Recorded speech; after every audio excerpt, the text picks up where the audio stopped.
ما اونچه باید بکنیم انجام میدیم، اونچه باید گفت هم گفتیم و خواهیم گفت. من جان ناقابلی دارم،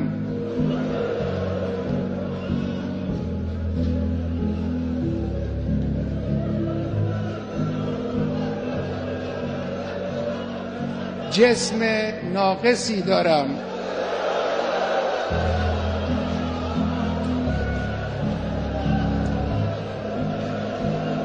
اندک آبرویی هم دارم که این را هم خود شما به ما دادید.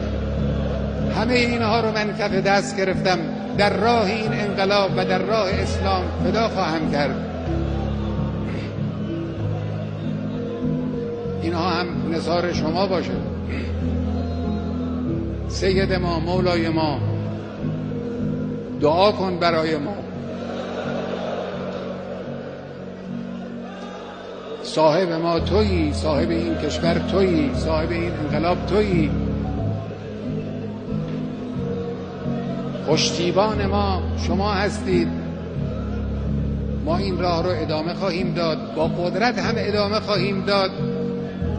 در این راه ما رو با دعای خود، با حمایت خود، با توجه خود پشتیبانی بفرما. بسم الله الرحمن الرحیم. اذا جاء نصر الله والفتح ورأيت الناس يدخلون في دين الله افواجا فسبح بحمد ربك